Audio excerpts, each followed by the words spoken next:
Louvado seja o nome do Senhor. 1 Coríntios capítulo 16, nós vamos ler o versículo 14 em princípio, e depois nós vamos passar por alguns outros textos. Queria pedir licença aqui para fazer referência ao pastor. Pastor, a gente brincou até agora há pouco dizendo que era o pastor Batista, mas seu nome qual é mesmo? Mário. Pastor Mário, que é um pastor batista, está com a gente aqui, a namorada da nossa irmã Donizete. Que bênção, seja muito bem-vindo, tá? A casa é sua. Temos aqui 3 irmãos atrás ali que também são amigos da irmã Donizete, né? Que foram... Obrigado, eu acho que agora para, porque eu te pus lugar que não está mexendo, acho. Obrigado. Sejam muito bem-vindos, sintam-se em casa, né? O Israel está aqui também, permita-me fazer menção, Israel. Eu acho que eu conheço do seu lado aqui. É o seu filho, Israel também. A gente não se conheceu não, então, né? Possivelmente seja pela fisionomia semelhante. Que bênção, bom demais tê-los aqui. O irmão que está aqui do lado, meu irmão, teu nome é? Telmo. Que bom, seja muito bem-vindo. Até, deixa eu fazer um registro aqui, você está bem na fita, hein? Wilton. Vou entregar o Wilton aqui. O Wilton tinha justamente, eu estava me arrumando na casa dele aqui. E aí, porque a gente já estava numa outra reunião antes, aí o Wilton chegou e falou assim: ué, Telmo, você conhece? Eu falei, para minha memória é tão ruim, eu não consigo lembrar por nome. Aí ele falou, não, um rapaz está lá, chegou e está de bermuda lá. Então, em homenagem a ele, eu também não vou trocar não, vou de bermuda. Ele estava ministrando de bermuda e disse que foi homenagem a você, então você está bem na fita. Eu sou do Espírito Santo também, que benção. Então, não, mas eu sou da... ainda, mano, tô brincando. Que bênção, que bênção. Bom demais, seja bem-vindo, meu irmão, que bom. A Rebeca também, muito feliz, Rebeca, quando eu cheguei ali, que eu olhei e falei, eita, que legal, que bênção, seja bem-vinda, Deus abençoe. Tem 2 irmãos atrás ali também. Eu sou terrível, eu tenho um problema de fisionomia e eu preciso que vocês me perdoem, às vezes eu demoro muito para identificar uma pessoa que às vezes eu até já vi algumas coisas, eu tenho um problema, é meu mesmo, assim, é de nome. Eu acho que é a primeira vez que eu estou vendo, não é? Que bom. Sejam bem-vindos, tá? Não vou perguntar o nome para não constrangê-los, eventualmente não queiram, sejam muito, muito bem-vindos, tá bom? A Marta que constrangeu vocês, não fui eu. Tá ali o teu Salles, então, eis que eu lavo as minhas mãos, né? Os irmãos, os não mencionados, sintam-se muito amados, tá? Muito, realmente, aliás, nós vamos falar sobre amor aqui, por isso que hoje eu já estou dando meu exemplo aqui de amor aqui, mencionando vocês, brincadeira.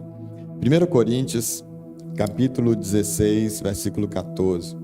E como eu lembrei, não era para eu estar aqui hoje, né? Há muitos e muitos anos atrás aí, eu tive esse episódio lá que essa música me lembrou. Que Deus me deu um livramento. Quem sabe esse livramento não foi justamente para essa mensagem hoje aqui, né? E se for para isso, eu posso terminar ela e falar igual Simeão, né? E dizer, Senhor, despede em paz do teu servo, né? Porque se era para isso que eu fui mantido vivo, já estou então liberado, né? Então vai que foi por isso, meus irmãos. Essa mensagem queima muito no meu coração. E para mim essa é a essência realmente do Evangelho, é a essência da Escritura, é a essência do ensino de Jesus, tanto que Ele mesmo disse que essa é a essência.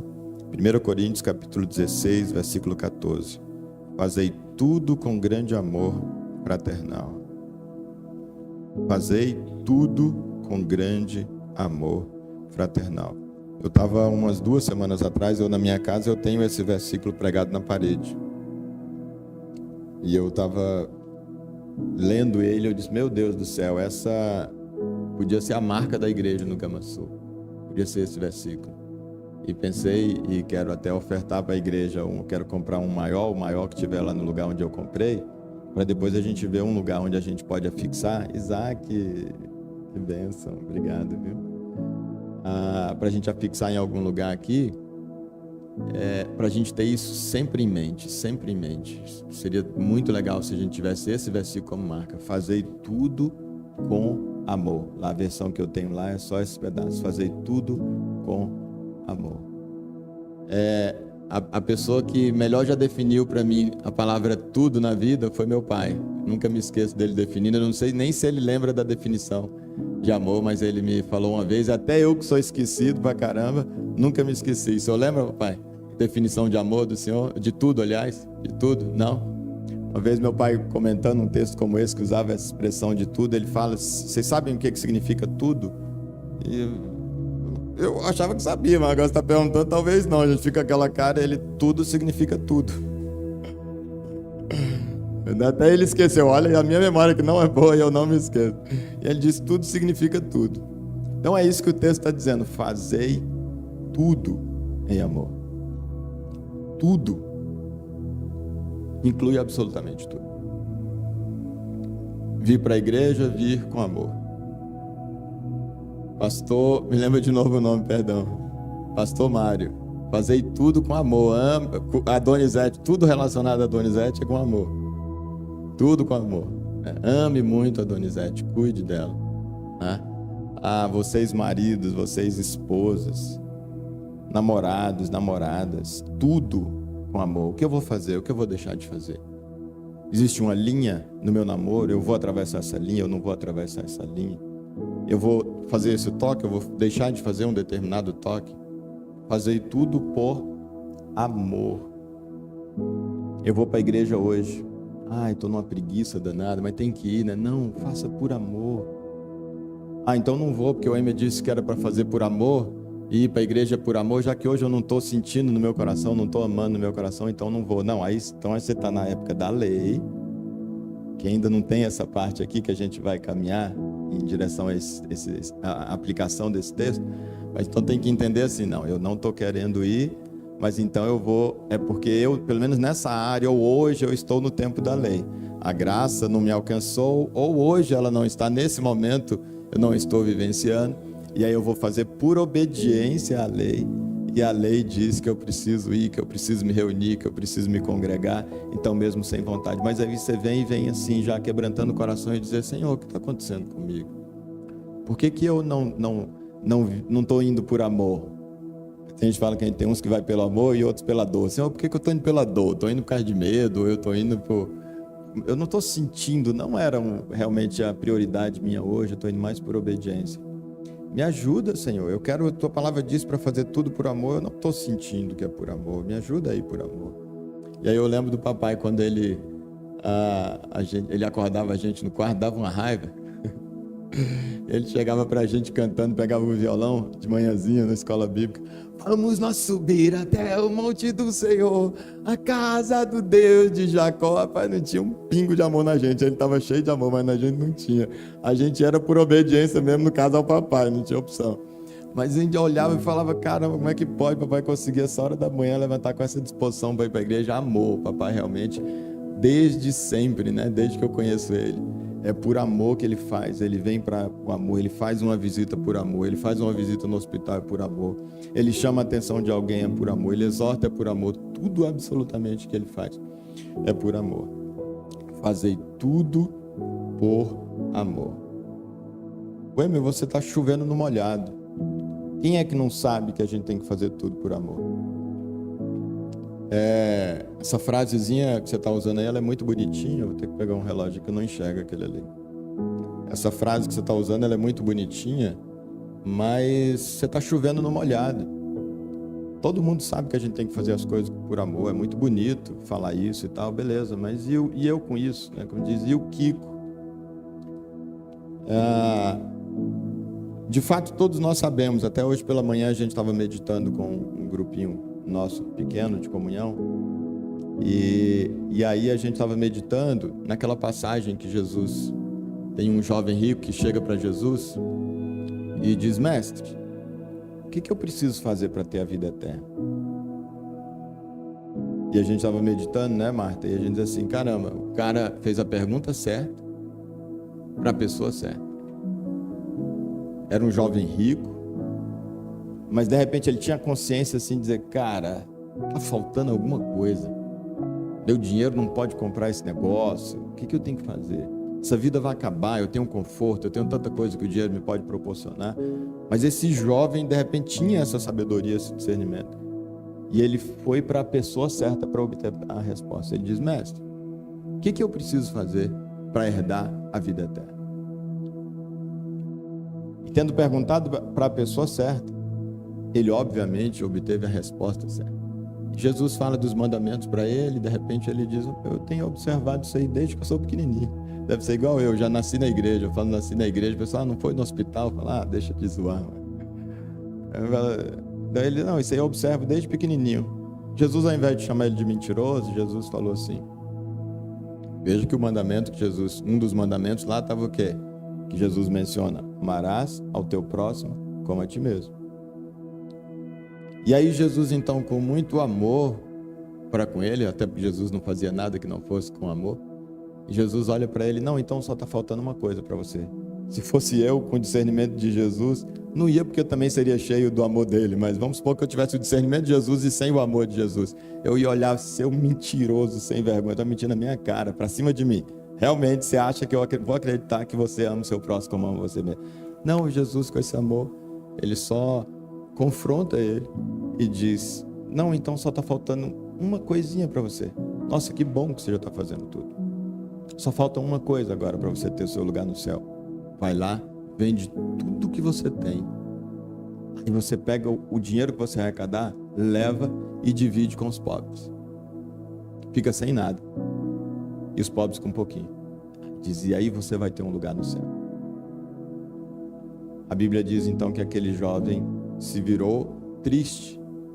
E disse: ele virou e foi embora triste, porque ele era dono de muitas posses. Ele era muito rico, e quando ele pensou: caramba, para eu vender tudo que eu tenho e repartir o resultado disso com o meu próximo, a quem eu amo do mesmo jeito que eu amo a mim mesmo, eu não dou conta de fazer. A verdade é que Jesus estava mostrando para ele que ele só pensava que amava. E quando Jesus diz isso para ele, a tristeza dele foi por isso. Ele falou: caramba, se são só os mandamentos, seguir os mandamentos, que eu achei que sigo desde pequeno, e de repente, se eu tenho realmente essa dificuldade, o que Jesus está mostrando para ele você percebe que não é? E ele sai triste para não fazer esse movimento para ter a vida eterna.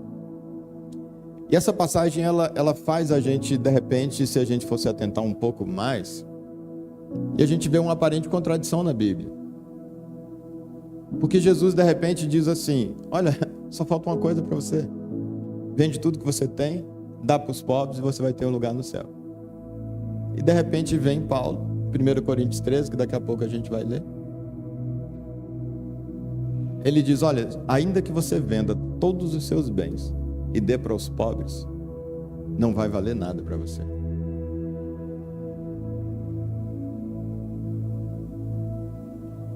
Concorda comigo que é incompatível? Como não vai valer nada se fosse para valer o céu? Se fosse para valer a eternidade, como Jesus disse, que em vendendo, aquele jovem se vendesse e desse tudo, que ele teria a eternidade, como é que pode Paulo dizer que não vale nada se não fizer por amor? Essa é a questão. Paulo não disse que não vale, ele não vale se você não fizer por amor. E o contexto daquela conversa que o jovem estava tendo com Jesus era sobre amor. E Jesus estava mostrando, independentemente de precisar vender ou não tudo, não é que seja essa a proposta do evangelho, que tem que todo mundo ser pobre, todo mundo ficar pobre e miserável. Mas é que você não pode ter apego às suas riquezas, e você tem que colocar as coisas na sua hierarquia e amar mais as pessoas mais do que os seus bens. E aí, cada caso é um caso. Tem gente que realmente Deus vai mandar literalmente vender tudo, e temos exemplos disso na história. Que vai mandar abandonar tudo, e carreiras e heranças, e São Francisco de Assis, por exemplo, é um exemplo disso na história, né? De alguém que tinha heranças, que tinha conhecimento, e de repente ele rejeita, renuncia tudo aquilo, abre mão, para ele viver absolutamente compartilhando a vida dele com as pessoas. Madre Teresa de Calcutá é outra, conhecida na história, que de repente abre mão de tudo que podia ter, que podia conquistar, e ela vai lá e dedica a vida dela para um trabalho social com pessoas pobres, extremamente em situação de extrema miséria e tal. Mas outras pessoas não. Tem outras pessoas que de repente Jesus não vai pedir isso. Deus não vai pedir: olha, só te falta uma coisa, vende tudo que você tem. Porque talvez Deus vá precisar de uma determinada pessoa, talvez seja eu, talvez seja você, e talvez apenas por algum tempo, num lugar em que o dinheiro precisa de dinheiro para te levar até lá. Talvez para você morar num lugar onde talvez você vai precisar de dinheiro para morar nesse lugar. Ou para ter um tipo de meio de transporte, ou ter um determinado ciclo de amizade, que talvez você vai precisar de dinheiro para estar lá. É ou não é? Não tem lugar que a gente não acessa sem dinheiro? Não tem determinados ciclos que só as pessoas que têm dinheiro que estão ali? E Jesus não ama menos o rico do que o pobre. Ele ama absolutamente igual os dois. Então, se Deus puder usar o dinheiro, a riqueza de alguém, e Ele trabalhar o coração dessa pessoa, para que ela não se apegue à riqueza, e Deus sabe que essa pessoa Ele pode pedir a qualquer momento aquela riqueza, porque está à disposição. E o fato de ele ter a riqueza, e a riqueza colocar ele num lugar, esse lugar e a vida dele nesse lugar está à disposição de Deus, ele não precisa nem pedir, porque o propósito realmente vai estar sendo cumprido, pelo menos por algum tempo, né? Então não é a questão da riqueza em si que às vezes a gente pensa. Tanto que aí os discípulos vão falar, mas então como é que é, Jesus? Porque ele diz, quão difícil um rico vai entrar no céu, é o que Jesus diz para os discípulos que ficaram.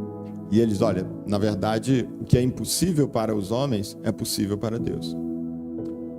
Porque Deus é capaz de fazer isso. Esteja dizendo para a gente, olha, no seu caso, você não pode ter riqueza, eu não vou te dar riqueza, eu vou proteger você, para que as circunstâncias e o diabo não te deem riqueza, porque você não tem estrutura para isso. E eu vejo que a sua oração pedindo salvação é uma oração sincera, ou seja, porque realmente ele vai pegar uma pessoa e vai trabalhar o coração dela, para que ela possa angariar riqueza, ou entendo riqueza, trabalhar o coração dela. É como a gente vê naquele exemplo de Abraão, quando Abraão é chamado, e a riqueza que Abraão tinha era o seu filho, era a maior riqueza que ele tinha, e era o resultado de uma promessa de Deus. E de repente, depois de muito tempo, e através de milagre, Deus vem e entrega Isaac então para Abraão, e quando ele está ali um rapaz, de repente Deus chega para ele e diz, Abraão, pega esse teu filho, teu único filho, e leva ele para sacrificar lá no monte. E Abraão obedece, pega ele, pega a lenha, e vão levando os dois, e vão chegando, e vão caminhando. E quando ele então amarra aquele jovem, seu filho ali, que era a sua maior riqueza, era aquele em quem ele colocava realmente aquele promessa de Deus de prosperidade, né? Que não seria mais para o seu escravo, como ele temia. De repente agora ele tem um filho, e é esse filho que ia realmente poder ser a continuidade de toda a promessa de Deus para a vida dele. De repente, então, quando ele pega aquele cutelo e disposto a sacrificar o tudo que Deus tinha dado para ele, e ele ouve uma voz dizendo, para, Abraão, não levanta a mão contra ele, não faz nada, agora eu sei que você realmente é capaz de renunciar a qualquer coisa. Da mesma forma, eu também não vou deixar e negar o meu filho por vocês. Tem essa aplicação ali. Mas olha que coisa interessante. Deus não precisava pedir para Abraão fazer aquilo. Deus conhecia o coração de Abraão. Deus sabia que Abraão, e Deus sabia que quando ele mandasse parar, ia parar. Ele não queria o filho dele. O que Deus queria era que ficasse registrado isso para a gente na história. Mas isso está acontecendo todo o tempo com a gente. Todo o tempo nós estamos tendo oportunidades de renunciarmos em nome do amor, renunciarmos em favor do próximo, de atendermos a um convite de Deus para a gente fazer um determinado movimento, uma determinada renúncia. Todo o tempo nós estamos recebendo esse convite.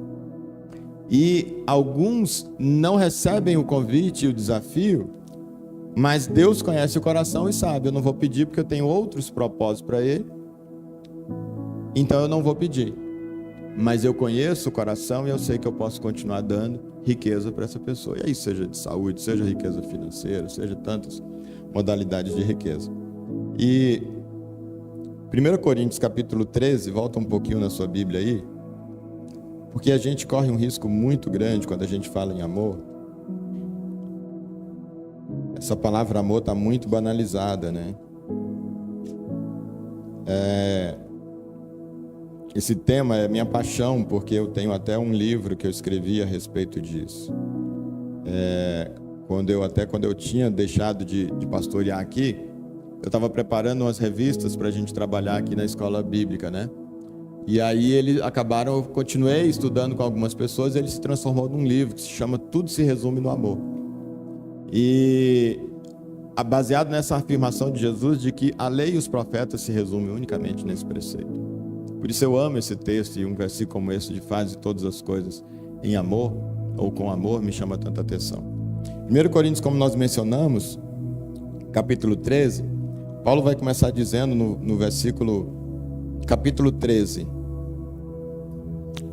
É interessante que no capítulo 12, eu não vou ler, só fazendo menção, no capítulo 12 ele vinha falando dos dons espirituais. E Paulo fala, se você vai lendo ali, você vai ficando tão apaixonado por Paulo ali, fazendo a descrição dos dons. Olha, existe esse dom, existe o dom de cura, o dom de profecia, tem o dom de línguas, tem o dom de caridade, tem o dom de não sei o quê, tem o dom disso, o dom daquilo, e tudo serve para poder servir ao corpo, e para o corpo ser todo servido por todo mundo e tal, e Deus distribui os dons para todo mundo, conforme a necessidade do corpo, conforme a capacidade que Ele dá para cada um e tal. E ele termina justamente, ele vai adiante, ele diz, olha, busquem os melhores dons, procure os melhores. Você vai, sério que eu posso pedir? Você vai lendo e dizer, meu Deus do céu, e agora eu estou até em dúvida entre esse aqui e esse aqui. Você está quase, Deus, eu posso pedir 2, como é que é? Só um? Paulo não falou se pode pedir mais de um, embora ele coloque no plural, né? Busque os melhores dons, então, já vou, pai, então pode, pelo menos 2, Jesus. E de repente a gente se depara, você está ali, quando você lê com atenção a beleza disso, sabe o que é você ter um dom de profecia, velho? Igual eu estou te falando do que aconteceu comigo, e essa pessoa chega para dizer um negócio desse. Cara, o que é você se sentir amado com alguém dizendo assim, olha, Deus falou comigo que você ia morrer e não vai mais. Só que eu não te conheço, vou falar de um negócio que tem na sua perna que eu não sei, vou falar com outro que vai ligar para não sei quem, que vai chegar lá em você, nunca mais... Cara, o que gera numa pessoa igual gerou em mim?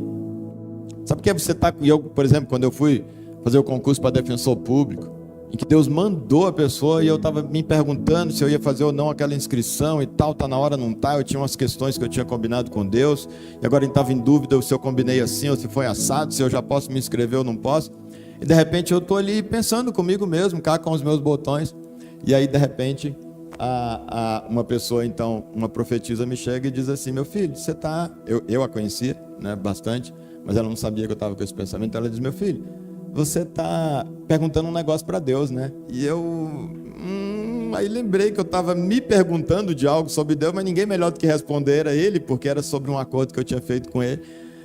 E aí eu, tô. Aí ela falou, olha, Deus está dizendo que vai te responder essa noite em sonhos. E aí eu sabia que o em sonhos era dela, porque eu ia passar aquela noite numa vigília. Coincidentemente, porque eu passei muito poucas vigílias na minha noite, né? Eu já deixo na minha vida, eu deixo registrado, não é porque eu vivia em vigília, foi das poucas vigílias, infelizmente, tinha que ter tido mais oportunidades e vamos até, de repente, criar isso aí. E eu fui para a vigília e, de fato, Deus falou lá comigo de uma maneira diferente, mas muito, muito, muito nítida, falando através do pastor pregando, Valdiberto, e trazendo no meu espírito convicções ali extraordinárias, e depois, na hora da prova oral, a última fase, aconteceu um negócio para ser a cereja do bolo de algo que ele tinha dito uma das horas que no meu espírito eu senti ali dizendo que nem precisava, e aquela cereja do bolo ali aconteceu. O que é você ser boca de Deus para alguém, cara? Uma pessoa em desespero, né? Ou imagina o que é você ter um dom de cura, como eu, tanto que eu penei na minha vida, tanto que eu sofri, tanto que meus pais sofreram com a minha deficiência, né? Ali no início, e tanta dificuldade, dilema, o tanto que eu sofria, o tanto que aquilo gerava tanta dor no meu coração, tanta tristeza, tanta dificuldade, tanto questionamento sobre Deus, se Ele existe, se Ele me ama, se Ele tem poder mesmo ou se Ele não tem. Imagina o que é você ter um dom de cura e você chegar para uma pessoa tipo um Emer ali na sua adolescência, seus 12 anos, 14 anos, 16 anos, no auge ali de tanto complexo por causa da deficiência, tanta coisa, e de repente ele chegar para você, o Emer, em nome de Jesus, levanta e anda. E eu pegar aquele aparelho, arrancar o aparelho assim, e sair andando, e sair correndo com o Isaac, e poder jogar com o Israel, e poder jogar não mais apenas no gol, né, Israel, e tomar as boladas dele, mas agora poder correr e fazer uma tabelinha com ele ali, e fazer os meus gols também. Cara, já pensou o que seria isso? Olha o que é um poder de um dom que Deus dá para as pessoas, é disso que Paulo vem falar. Aí você termina de ler e fala, é sério que isso está mesmo à disposição da gente? Tanto que existem segmentos teológicos que dizem que nem está mais à disposição, né? De algo que é tão belo e infelizmente, por razões que não vêm ao caso, aliás, depois eu quero compartilhar com a igreja um dos motivos que eu acho por que hoje a gente não vê tanto esses dons, mas não vamos falar sobre isso hoje. E de repente Paulo termina ali, o versículo 31 do capítulo 12, ele diz assim, contudo, buscai com zelo os melhores dons. Aí ele vai começar o capítulo 13, que lá não estava dividido em capítulos, né, na época em que é escrito. E aí, ele de repente aqui no capítulo 13, ele vai começar, e agora, portanto, fazendo aí um contraste, obrigado, Hildo, pela olhadinha, fazendo, portanto, um contraste com o que ele acabou de dizer, que já era um negócio extraordinário. Aí ele disse, e agora, eu passo a vos mostrar um caminho ainda muito mais excelente. Olha que expressão top essa aqui. Você já fala desse caminho do capítulo 12, que é do dom de cura, o dom de profecia, que a gente não tem ideia do que é realmente isso de verdade. Que a gente tanto deseja, de repente ele diz assim, e agora? Você já está achando um negócio legal, você já está em êxtase, você já está admirado. Eu passo agora a vos mostrar, no capítulo 13, que é o que ele vem fazer em seguinte, um caminho, uma outra versão que tem é sobremodo excelente. Ainda muito mais excelente. Vocês já acharam excelente a descrição do capítulo 12? Achou excelente a ideia do dom de cura que você tem que pedir, do dom de profecia que você tem que pedir, do dom de língua que você vai falar numa língua que ninguém entende, nem você, mas você está falando com Deus, algo que você nem sabe que você precisa, e o Espírito Santo está levando e vai atender de coisas que você não tem ideia do que é. Sabe esse caminho excelente? Ele diz, então, tem um agora sobremodo excelente, tem um ainda muito mais excelente, e ele passa a dizer que caminho é esse. E ele diz, ainda que eu fale a língua dos seres humanos e dos anjos, se eu não tiver amor, serei como o sino que ressoa ou como o prato que retine. Lembra aquele, tanto o sino, né? Tum, e o prato, acho que deve ser aquele pratozinho que você vem, né? Faz aquele, tipo, vai retinindo. O Wilton sabe imitar melhor aí. Mas aquele trem rapidinho, aquele som vai acabar. Só vai fazer barulho, é o que ele está dizendo. Não vai passar de barulho se não tiver amor. Mesmo que eu possua o dom de profecia, esses que a gente estava falando no capítulo 12, conheça todos os mistérios e toda a ciência, e ainda que tenha uma fé capaz de mover montanhas, que dirá de mandar um paralítico andar, se não tiver amor, eu não vou ser nada. Mesmo que eu dê aos necessitados tudo o que eu possuo, e eu entregue o meu próprio corpo para ser queimado, outra versão diz em favor de alguém, se eu não tiver amor, todas essas ações não me trarão qualquer benefício real. Jesus disse para aquele jovem, vai e vende tudo que você tem, dá para os pobres e você vai ter um lugar no céu. E Paulo diz assim, olha, deixa eu falar uma coisa para vocês aqui, não é só vender tudo e dar não, tá? É só se você fizer com amor. Quantos de nós seres humanos estamos, na verdade, praticando caridade sem amor? Estamos praticando caridade com as motivações as mais variadas, mas que não são amor. E às vezes até pensando que é, porque é difícil a gente imaginar como que uma pessoa pode vender tudo, dar para os pobres e não ser amor. A gente até pensa, não tem como, tem como. Pode ser para se aparecer, por incrível que pareça. Pode ser para ganhar um lugar no céu. Tem algo mais, tem um desejo mais nobre do que querer um lugar no céu? Mas ainda se você faz porque você quer ganhar o céu, não vai valer nada. Imagina qualquer outra motivação nossa. Mas existe, e tem gente fazendo isso. Tem gente, existem religiões, não é o caso da gente citar e mencionar aqui, mas existem religiões que toda a teologia delas, toda a estrutura dogmática dela, a estrutura de ensino dela, de interpretação da Escritura, ela está baseada na caridade, dizendo, se você fizer caridade, vai ser salvo.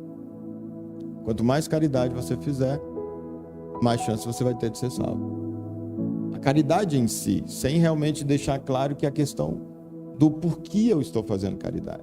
Como a gente conversou no domingo passado, se eu dou, para a pessoa que está lá na ponta, vai valer. Ora, ele está dizendo, ainda que eu tiver o dom de cura, se eu não tiver amor, não vai valer para mim. Ora, mas para uma pessoa que tinha deficiência, para o Emer lá com os 12 anos, com os 16 anos que andou e está até hoje andando, para ele é óbvio que valeu. Ele está falando é para quem faz sem amor. Para quem vendeu tudo e deu para aqueles pobres e dividiu, os caras saciaram a fome dele, para eles valeu. Ele não está falando para eles, é óbvio que para eles vale. Ele está falando, ei, você, cara, cuidado que para você, para valer, precisa ser com amor. E ele continua então e ele passa a dar as características do amor. Ele diz, o amor é paciente, o amor é bondoso. Porque amor pra gente é um negócio meio abstrato, né? A gente fala em amor, tá, eu amo, eu fiz por amor.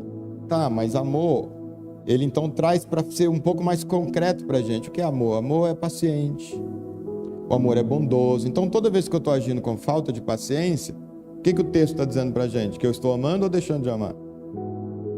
Está dizendo que eu estou deixando de amar. A interpretação me parece aqui muito fechada. O amor é bondoso. Quando eu ajo com falta de bondade, eu estou agindo com amor ou com falta de amor? Quando eu ajo com falta de bondade, então eu estou cumprindo 1 Coríntios 16, 14, que diz, façam tudo com amor, ou eu estou descumprindo esse ensino? O amor não inveja, não se vangloria, nem é arrogante. Quando eu tenho inveja, eu estou agindo com amor ou falta de amor? Quando eu sou arrogante com alguém, eu estou agindo com amor ou com falta de amor? Não se porta de maneira inconveniente, não age egoisticamente. Aliás, todo esse resto parece ser desdobramento do egoísmo, né? Não se enfurece facilmente, não guarda ressentimentos.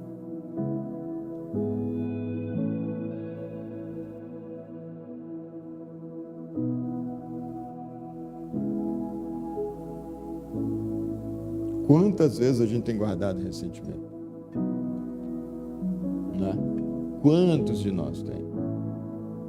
De coisas que realmente do passado, que volta e meia visita a gente, e que aquilo dói. Esquecer ninguém esquece, de fato. Coisas ruins que nos aconteceram. Mas o ressentimento é você ressentir todo o tempo aquela coisa ruim que te fez mal. Não é o problema de lembrar, você não tem como ter amnésia. O problema está em a gente estar sempre ressentindo aquilo. É claro que se é algo recente, a pessoa passou por algo recente, ela foi machucada recentemente, né? Dependendo do nível de gravidade, algumas semanas, alguns meses, talvez até ano, dependendo do nível de ofensa que ela recebeu. Mas é preciso que ela esteja num processo de cura, de maneira que em determinado momento esse ressentimento não aconteça mais.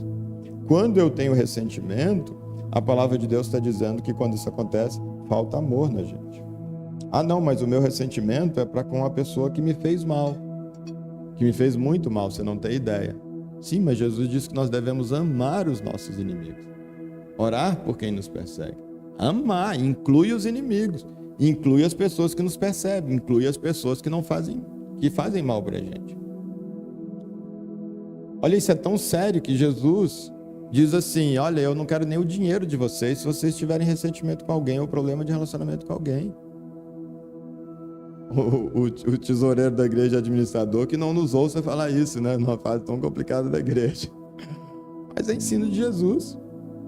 Jesus está falando a respeito de perdão e tudo. Ele diz assim, olha, se vocês forem entregar a oferta de vocês e vocês se lembrarem que o teu irmão tem alguma coisa contra você, não é nem você não. Ele diz, se você lembrar que o seu irmão tem alguma coisa contra você, deixa sua oferta num cantinho, não entrega não. Aí você vai lá, se reconcilia com ele, aí você volta, pega a tua grana, vem e entrega. Olha a correlação que ele faz com o dinheiro. O que ele está dizendo então é, cara, não precisa nem trazer seu dinheiro. Vai fazer um outro uso que seja do seu dinheiro. Até porque você vai pensar que tem algum crédito por aqui, que alguma coisa aqui vai acontecer e tal. E olha, não vai, não vou te iludir. Isso vai ser apenas parte da sua religiosidade vazia, que não vai trazer nenhuma utilidade para você. Vai apenas fazer barulho. Ressentimento. Quantos de nós temos nos adoecido por causa de ressentimento? De mágoas. Quantas pessoas têm adoecido realmente, tido problema psicológico, depois psiquiátrico. Esse buraco não tem fundo. O amor não se alegra com a injustiça, pois a felicidade está na verdade. tudo sofre, tudo crê, tudo espera, tudo suporta. Louvado seja o nome do Senhor. Esse é o amor, essas são as evidências, as características do amor. Elas são confirmadas e repetidas em Gálatas, capítulo 5, onde justamente Paulo está fazendo um contraste entre as obras da carne, que são próprias daqueles que são guiados pela carne, pelas paixões, pelos próprios impulsos, e ele fala em contraste a partir do versículo 22, ele diz do fruto do Espírito, ele diz o fruto do Espírito é ... E se você vai fazendo uma correlação, você vê que são as mesmas coisas ditas em 1 Coríntios sobre o amor, estão aqui. Então, quando ele diz o fruto do Espírito é amor, alegria, paz, quando você vê 1 Coríntios 13 e vê que todos esses outros aqui estavam incluindo como característica do amor, então, na verdade, eu ouso com toda a tranquilidade dizer que, na verdade, o fruto do Espírito é amor. Fecha a Bíblia. Como é que é? Fecha a conta e passa a régua. Fecha a Bíblia e fecha a conta e passa a régua. O fruto do Espírito é amor, acabou. Só existe um fruto do Espírito. O resto é consequência.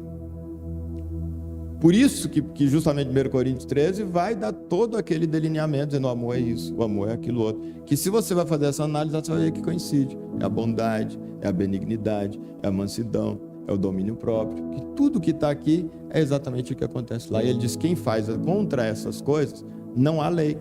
Exatamente como Jesus diz que quem ama, cumpre a lei. Por isso Paulo diz, contra o amor e todos esses desdobramentos dele, não há lei. Não existe lei contra a bondade, não existe lei contra a benignidade, não existe lei contra a mansidão, não existe lei contra o domínio próprio. Por isso Jesus diz, quem faz essas coisas, ou seja, quem ama e consequentemente faz essas coisas, cumpre toda a lei e os profetas. Por isso o título do meu livro é esse, Tudo se resume no amor, porque foi o próprio Jesus quem disse que a lei e os profetas se resumem no mandamento do amor. E se o Novo Testamento é a confirmação, a concretização do Velho Testamento, de tudo que a lei e os profetas apontavam, então o Novo Testamento também é amor. Então, tanto o Velho quanto o Novo Testamento são amor. Então, na verdade, tudo isso aqui se resume no amor. Aliás, tem escrito aqui, dá para ler aí? Na minha Bíblia aqui. Eu não tenho Bíblia Sagrada aqui. Quando ficou velha a capa, vou colocar aqui na filmagem. Quando a capa ficou velha, eu aproveitei para colocar, ao invés de Bíblia Sagrada, eu coloquei amor escrito aqui. Porque, de fato, isso aqui tudo só está dizendo uma coisa: amor. E esse é o critério que a gente tem para interpretar as Escrituras. Eu abro um texto aqui e eu vou ler. Interessante, isso aqui eu posso ter essa interpretação, essa. Qual é que é condizente com amor? Então é essa daí. Agora, amor, é como eu falei, é perigoso essa conversa, porque você diz assim, é amor, então isso aqui é amor, não sei o que, tá? Amor à luz da Escritura. E o que é amor à luz da Escritura? Fruto do Espírito. Amor, então, não é sentimento, como meu pai enfatiza muito, né? Esse amor de que a Bíblia está falando não é sentimento, é fruto do Espírito, é resultado da presença do Espírito Santo de Deus em mim. Por isso, Atos capítulo 1, versículo 8, e eu estou terminando, Atos capítulo 1, versículo 8, o que é que Jesus, quando ele está para ascender aos céus, ele diz? Qual é a promessa que ele faz? Contudo, recebereis poder quando o Espírito Santo descer sobre vós, e sereis minhas testemunhas, tanto em Jerusalém, como em toda a Judéia e Samaria e até os confins da terra. E recebereis poder ao descer sobre vós o Espírito Santo, e vocês vão ser minhas testemunhas. Se você volta um pouquinho aqui a Bíblia, em João capítulo 13, quando Jesus fala sobre esse testemunho, João capítulo 13, escapuliu aqui, versículo 35. João 13, 35. Olha o que Jesus fala sobre esse testemunho, quando ele usa essa palavra testemunho. Jesus diz para os discípulos assim: 34, ele diz: um novo mandamento eu vos dou, que vos ameis uns aos outros, assim como eu vos amei. Um novo mandamento. Lembra que no Velho Testamento já não tinha entre os mandamentos? Eu estava já terminando, acaba que eu me estendi um pouco mais aqui, me permitam, por favor. Lembra que nos mandamentos não tinha amar a Deus acima de todas as coisas e amar o próximo como a ti mesmo? Já tinha o mandamento do amor ao próximo, não já? E de repente Jesus vem e diz assim: eu tenho um novo mandamento aqui para vocês. Pô, que legal, vai ter o 11º, é o 100º, não sei quantos. Qual que é? Só fica numa expectativa, cara. O próprio Jesus dizer que tem um mandamento novo, ele diz que vos ameis uns aos outros, assim como eu vos amei. Que dessa maneira tenhais amor uns para com os outros. Dessa maneira como? Da maneira como eu amei vocês. Vocês tenham amor uns para com os outros. Através deste testemunho, que testemunho? O amor de vocês uns pelos outros. Através desse testemunho, desse tipo de vida, desse estilo de vida, dessa forma de viver a vida, de enxergar a vida, de agir para com a vida, todos reconhecerão que vocês são meus discípulos. 2 pontos. Se tiverdes amor uns pelos outros. É um mandamento novo, mas não tinha no Velho Testamento. Amar ao próximo como a ti mesmo. Quando até o próprio Jesus, quando ele vem, alguém chega para ele para dizer assim: tem mandamento pra caramba, eu não consigo decorar, às vezes até eu esqueço que algum tem ou não tem, às vezes a gente entra em debate para saber se esse tinha ou se esse não tem na lei.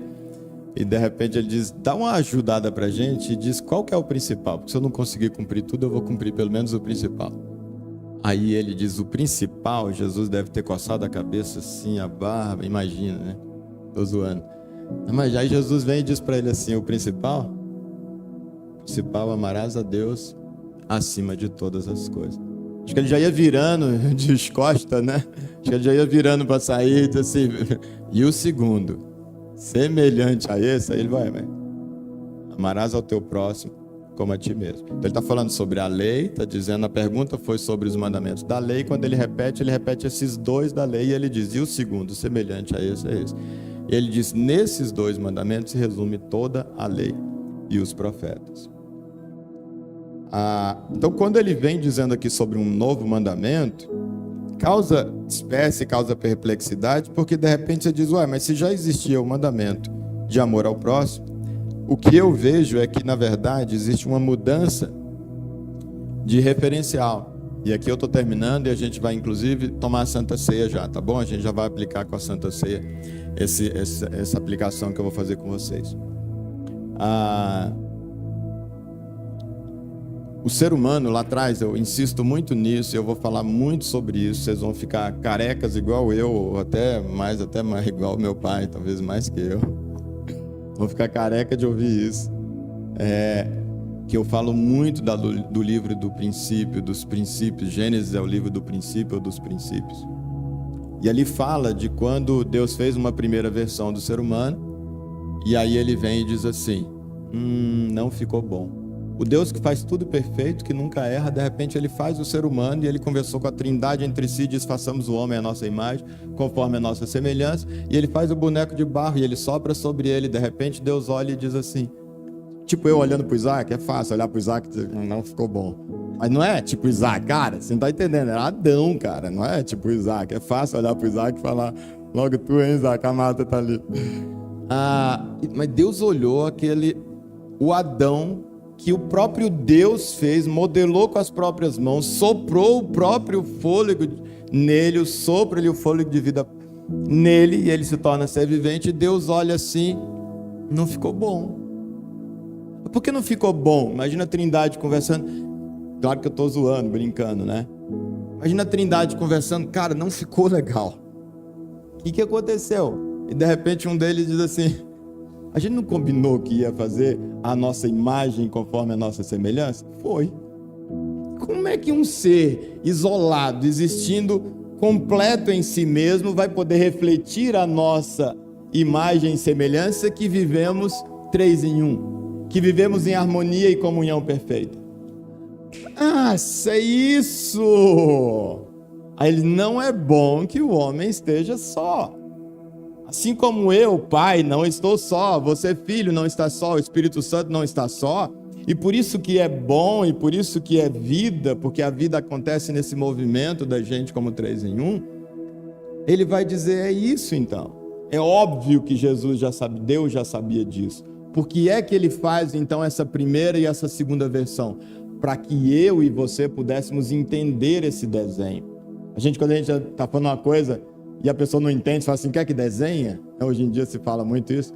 Então Jesus, antes de perguntar se quer que desenha, já sabendo que a gente ia ter dificuldade, Deus vai lá e faz esse desenho.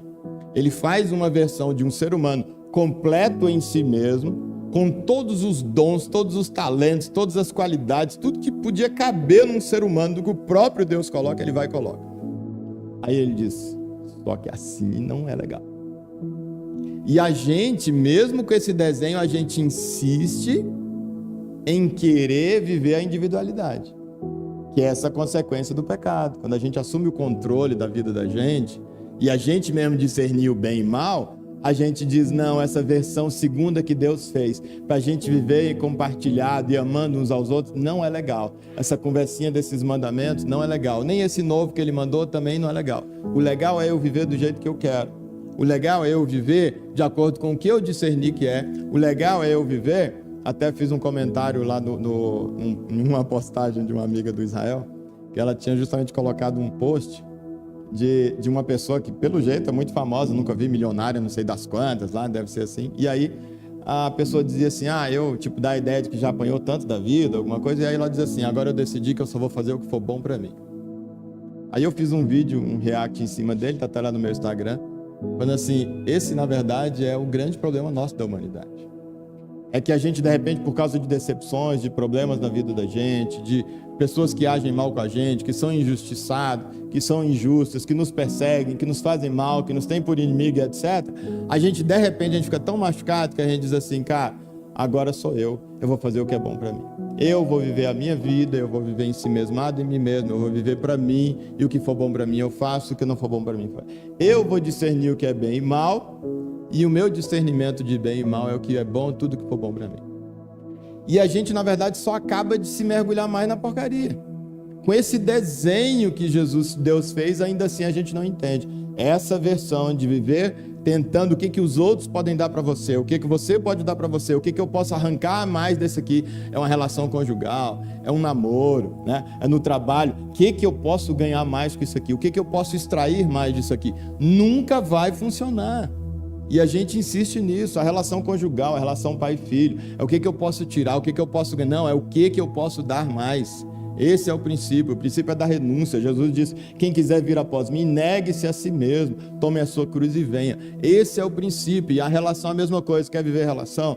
Quer homem deixar pai e mãe para os dois se tornarem uma só carne. A relação é essa, primeiro você renuncia, e aí os dois se tornam só um, e agora você vai viver em função do corpo. Não mais isolado em si mesmo, não mais idiotado, querendo ser individual e dono de si mesmo, e autônomo e independente, mas sabendo que agora, como Adão, que é a segunda versão que aparece para ele, que Deus arranca um pedaço dele, e aí pega esse pedaço, e desse pedaço ele faz então um outro ser. E agora quando ele traz, não é Adão, Adão é os dois juntos, Adão é aquele completo. A palavra Adam lá no original, ela muda agora. Adão não dá a ideia do sexo masculino ali. A ideia de Adão, e não estou entrando, né, tinha sexo, não tinha, na verdade não tinha, porque era um ser assexuado realmente, né? Porque para você ser sexual, você tem que ter o outro lado. Tanto não tinha naquele momento, pelo menos ele não era. Se tinha até órgãos, não vou nem entrar nesse método, possivelmente tinha, porque o lado que tirou foi daqui, né?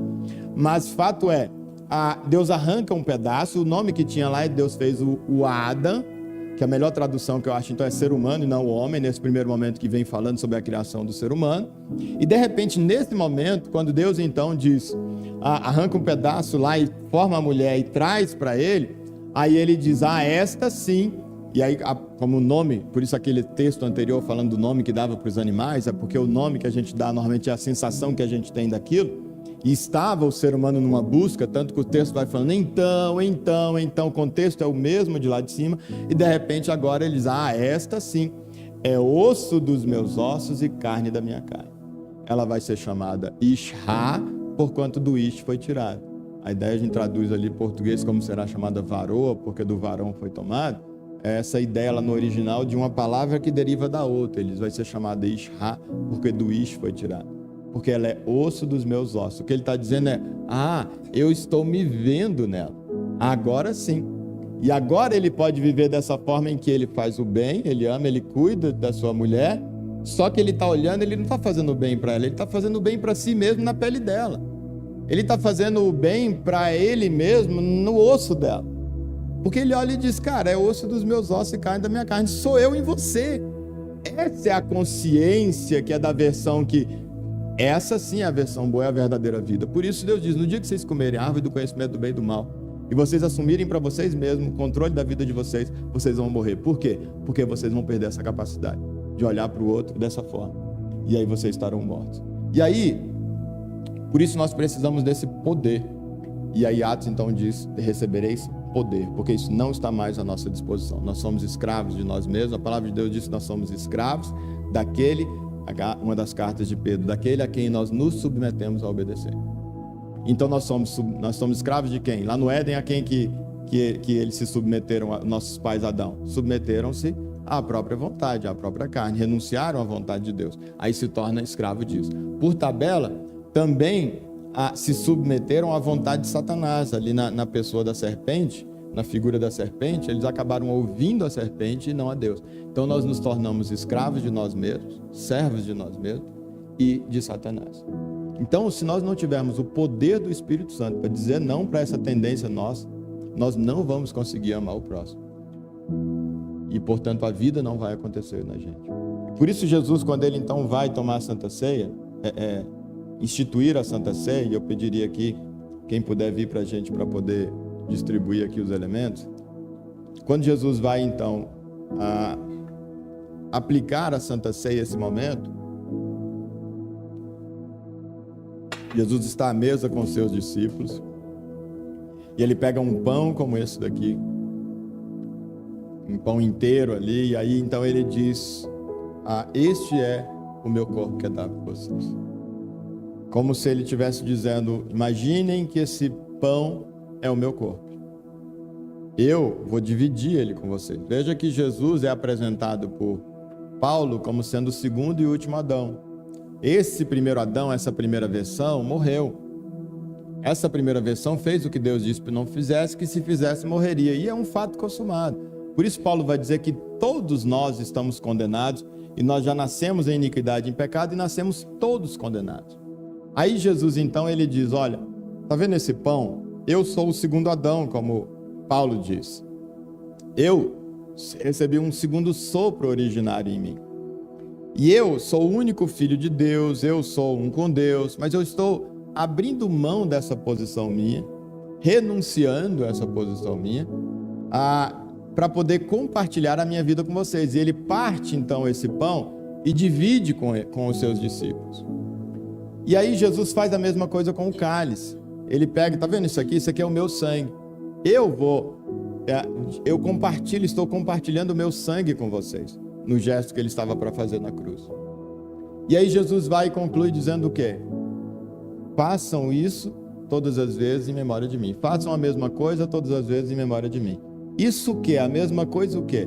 O ritual? Também, acredito que também. E por isso nós estamos participando desse memorial aqui.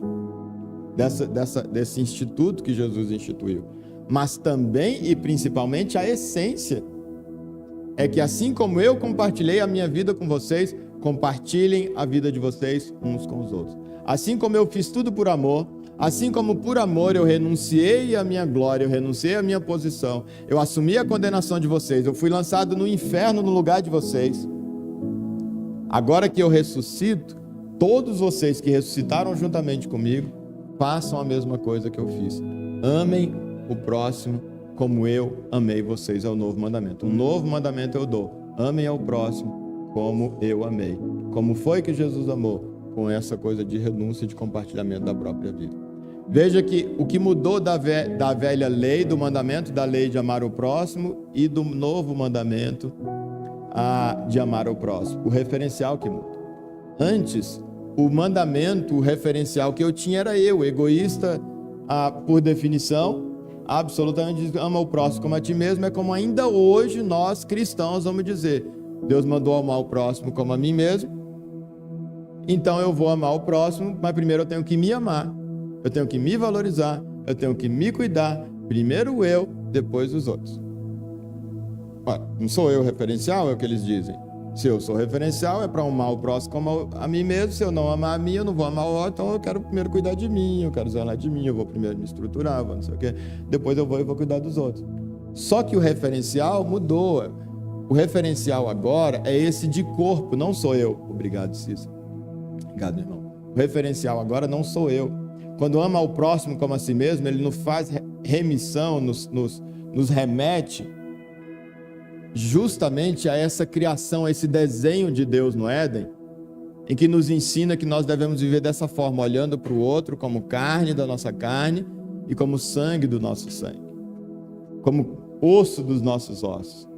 Olhar para o próximo como uma extensão de mim. Por isso agora o amar ao próximo como a mim mesmo não está devolvendo a mim como referencial. O corpo é o referencial e a consciência de quando eu amo o próximo, eu estou amando a mim mesmo. Aquilo que se aplica na relação conjugal, naquele exemplo lá, aplica para toda a humanidade, para todas as nossas relações. Então, quando Jesus disse, façam isso todas as vezes em memória de mim, o ritual aqui, sim, mas no chão da vida, todas as vezes que vocês, como igreja, estiverem vivendo a vida de vocês como igreja, deem testemunho, amando uns aos outros, inclusive os inimigos de vocês, inclusive quem fez mal para vocês, inclusive quem foi injusto com vocês, inclusive quem odiou vocês. Mas eu não dou conta, por isso que eu mandarei por vocês o Espírito Santo. Vocês vão receber o Espírito Santo, o poder do Espírito Santo, e aí vocês vão conseguir ser testemunhas.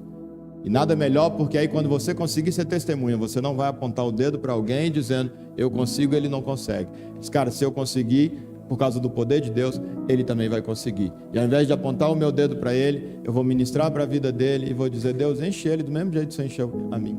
Se o Senhor me capacitou, o Senhor pode capacitar ele. E nunca vai ter um olhar de condenação da minha parte para alguma coisa que, eventualmente, e na medida em que, na verdade, eu tenha feito da maneira correta, porque fui enchido do poder do Espírito Santo de Deus. Pai, nós estamos em obediência à Tua palavra agora, Senhor, é que nós vamos participar desse momento, em que o Senhor nos disse para fazermos isso todas as vezes que nos reunimos em memória do Senhor. Mas para muito além, Senhor Deus, justamente de comer do pão e de beber do cálice, nós renovamos, Senhor Deus, a nossa decisão de compartilhar a nossa vida com o próximo, com a consciência de que nós, assim como o próximo e conjuntamente ao próximo, integramos o mesmo corpo, que é a tua igreja, que tem Jesus Cristo como cabeça, como única cabeça, e recebemos exclusivamente do Senhor a inspiração novamente do que é bem e mal. Nós rejeitamos a nossa própria inspiração e poder de decidir o que é bem e mal e nos sujeitamos ao Senhor. E se o Senhor disse que nós devemos fazer todas as coisas em amor, nós nos curvamos a esse discernimento do Senhor, nós aceitamos esse discernimento do Senhor e renovamos aqui como igreja do Senhor a nossa decisão de fazermos todas as coisas em amor. Pai, é nesse compromisso que agora nós comemos o pão como igreja do Senhor, Pai, e pedimos ao Senhor, encha-nos do Espírito Santo que nos capacita a isso, Pai, em nome de Jesus.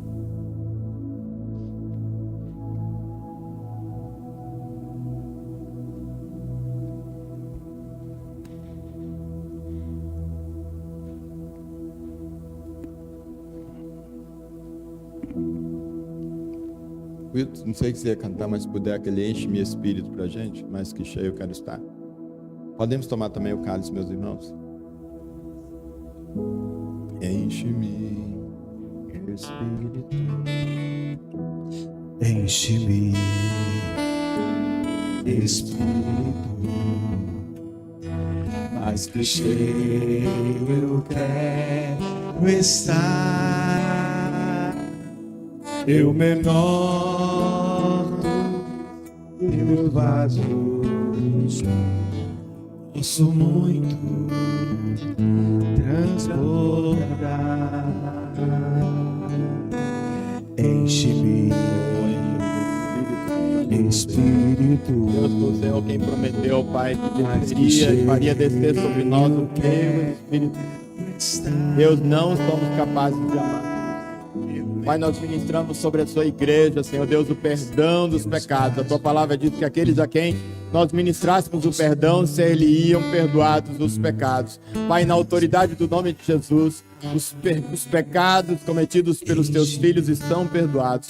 Pai, o caminho de acesso a Deus está liberado. Derrama sobre nós o teu Espírito Santo, Pai, que nos capacita a amar o nosso próximo, Senhor Deus, a ter a consciência de corpo, a vida de renúncia em favor do corpo, no nome do Senhor Jesus, para que a tua boa, agradável vontade, perfeita vontade se cumpra na nossa vida, que possamos verdadeira e genuinamente refletir a imagem do Senhor, Pai querido, aqui na terra, no nome de Jesus, Pai. Aleluia, em nome de Espírito, Aleluia. mas que cheio quero estar, eu menor dos teus vasos, posso muito transportar. Ensina-me a amar o meu irmão, Aleluia. a olhar com os teus olhos, perdoar com teu perdão. Enche-me com teu Espírito, endireita os meus caminhos. Ó Deus, dá-me um novo coração. Enche-me com teu Espírito, endireita os meus caminhos. Ó Deus, dá-me um novo coração.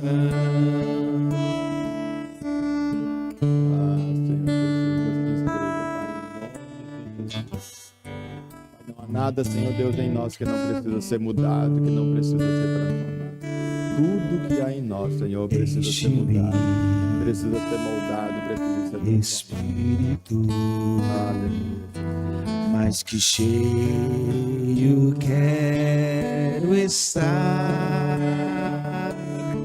eu menor dos teus vasos, posso muito transbordar. Obrigado, Senhor. Amém. Interessante essa visão da música, né? Eu sou pequenininho, eu sou o menor deles. Por isso que eu vou transbordar com muita facilidade. Qualquer pouquinho que se eu derramar, já vai estar transbordando, consequentemente já vai estar chegando até o próximo e abençoando ao próximo. Essa é a ideia, né? Eu já terminei a mensagem, então não diz, nossa, que mensagem demorada, nós já terminamos. Eu queria só abençoá-los agora e fazer a oração da bênção a vocês. E aí a gente termina. Pode ficar sentado ainda.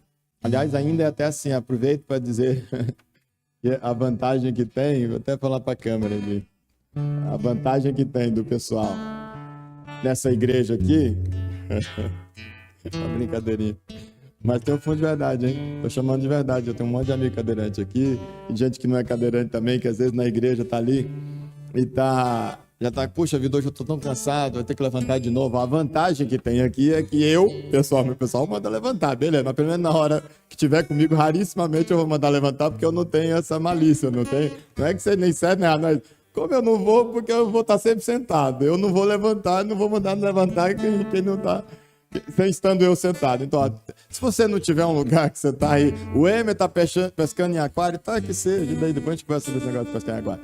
Mas se você estiver num lugar que você não está se sentindo alimentado, você não está satisfeito, por alguma razão não entendeu que você é o seu lugar ali, parece que está sendo, e diz, poxa vida, eu fico tão incomodado. Porque se você estiver no lugar, concorda comigo, se você estiver no lugar que realmente você sente parte do corpo, você está abençoando, está sendo abençoado, a vida em corpo está acontecendo, você concorda que você não vai se incomodar, se mandar levantar e sentar 300 vezes? Pelo contrário, você vai até Deus, obrigado pela graça, sua humildade de poder me levantar e sentar. E tem gente que nem pode levantar e sentar, né? Se você tiver tudo bem, você ainda vai fazer isso. Se você tá achando ruim de ficar, ai, que senta e levanta danado, eu mesmo já ouvi isso um monte de vezes. Ai, que manda de senta, levanta. Nossa, que isso, cara, acabou de mandar a gente sentar, o pastor já tá mandando levantar. Só podia se organizar, ter mais ou menos ali um critério. Se tá incomodado, é porque talvez você nem tá se sentindo ainda alimentado, tá bem. Vem aqui, vem fazer uma visita pra gente, pelo menos na hora que eu que estiver falando, eu não vou ficar mandando levantar. É brincadeirinha, tem seu fundo de verdade. Mas então eu quero orar por vocês, para abençoar vocês. Mas eu não tenho autorização de Deus, como eu digo, de abençoar a semana de vocês. Às vezes a gente... Obrigado, Isaac. Às vezes a gente pensa assim, poxa, eu vou no culto até porque eu tenho que receber a bênção apostólica. Puxa vida, essa mensagem está demorando pra caramba, tá um saco, mas eu tenho que receber a mensagem apostólica. Então eu vou na igreja, vou esperar até o final porque eu tenho que receber a bênção ali para minha semana, senão minha semana não vai ser abençoada. Só que não vejo autorização na Bíblia de se abençoar a semana toda de uma pessoa, a não ser com determinadas ressalvas.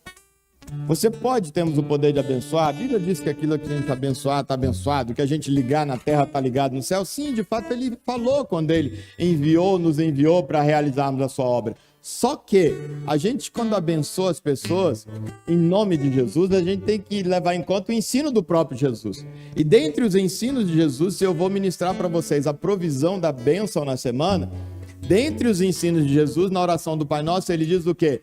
Todos os dias, quando vocês forem orar, dizem, pão nosso de cada dia nos dai hoje. Então, quando ele ensina a oração, embora ele não tenha dito assim, vocês têm que orar todo dia, ora, se na oração está dizendo, o pão nosso de cada dia nos dai hoje, o que ele está dizendo? Tem que fazer esse pedido todo dia. Porque ele não ensinou a orar o pão nosso de cada semana nos dai hoje. Não, o pão nosso de cada dia. Isso confirma o pão, que é essa presença de Deus, confirma que na velha aliança, justamente aquele pão que era o maná que era dado, ele, quando o sol começava a bater, ele se dissipava e acabava. O que sobrou ali, acabou. Quem pegou, pegou. Quem não pegou, não pega mais. Quem comeu, comeu. Quem não comeu, não come mais. Não pode pegar a porção dobrada a não ser na cesta. E o que ficou ali vai ser dissipado e vai ser dissolvido e acabou. Isso diz o que pra gente? Justamente que eu preciso, além de pegar diariamente, eu preciso pegar no início do dia a provisão do dia. É algo que é muito lógico, mas ele diz, o pão nosso de cada dia nos dai hoje. Faz sentido eu buscar a provisão do meu dia na metade do dia ou no final do dia? Eu não vejo lógica disso. Se eu preciso do pão para me sustentar, se aí a gente está pensando no alimento espiritual, se eu preciso do alimento para mim, por que é que eu vou esperar a metade do dia para eu pedir o pão nosso de cada dia nos dai hoje? A presença nossa de cada dia nos dai hoje. O enchimento, a porção do teu Espírito Santo de hoje, me dá hoje, Pai, agora que eu estou orando, nesse horáriozinho meu na metade do dia. Cara, você já pode ter feito um estrago na primeira metade do dia sem a provisão de Deus para amar o próximo.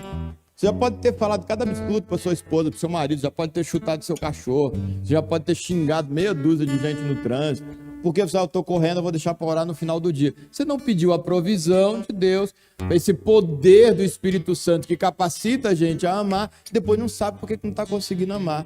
Mas, nossa, o Emer ministrou lá, abençoou a semana da gente, minha semana está uma falta de paz, está um negócio. Mas você não pediu essa presença no início de cada dia.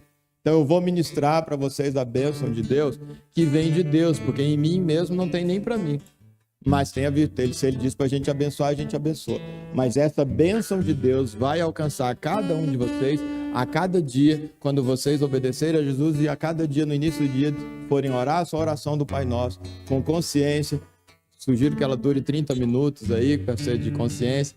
Cada frase, cada palavra daquela, e quando você disser o pão nosso de cada dia nos dai hoje, Deus há de fazer e encher você com o Espírito Santo, com a porção que você precisa daquele dia, como a gente orou aqui. Quando você disser perdoa os nossos pecados, quando a gente tem perdoado a quem nos tem ofendido, você vai receber a provisão de Deus ali para você conseguir perdoar as pessoas que estão te ofendendo, e etc, etc, o livramento de Deus e assim seja, tá bom? Deus, no nome do Senhor Jesus, Pai, na autoridade do nome de Jesus, Pai, eu ministro a bênção do Senhor na vida de cada um dos teus filhos e das tuas filhas, Senhor. Deus, são igreja do Senhor. A tua palavra diz que as portas do inferno não prevalecem contra a tua igreja. Senhor Deus, então que se cumpra a tua palavra, Senhor Deus, enquanto os teus filhos e as tuas filhas vivem essa semana. E a cada dia recebendo, Senhor Deus, a provisão de cada dia do Senhor. Pai, que as portas do inferno não prevaleçam em área nenhuma da vida dos teus filhos. Pai, que o inferno não prevaleça, Senhor Deus, contra o casamento deles, não prevaleça, Senhor Deus, contra o namoro deles, não prevaleça contra os negócios, contra a saúde, Senhor Deus, dos teus filhos, contra as relações em geral, Pai, no nome do Senhor Jesus. Pai, que se cumpra a tua palavra, que diz que aquele que está em Cristo, o maligno não toca. Deus, e embora ele esteja ao nosso derredor e vá passar a semana ao nosso derredor, procurando a quem possa tragar, e como um ladrão, Senhor Deus, querendo nos matar, roubar e destruir, Satanás não vai levar nada nosso, nada do teu filho, nada da tua filha, porque estão no Senhor Jesus, e a cada dia de manhã renovarão a sua oração dizendo: o pão nosso de cada dia nos dai hoje. Vem, Senhor Jesus, conosco, esteja em nós, esteja conosco, e Satanás não poderá tocar, no nome do Senhor Jesus. Pai, que assim a tua boa, agradável e perfeita vontade se cumpra e se realize na vida de cada um dos meus irmãos e irmãs, em nome de Jesus. Amém. Deus abençoe, meus irmãos, no nome de Jesus. Muitíssimo obrigado pela presença de cada um de vocês. De verdade, meu coração fica muito alegre, tá?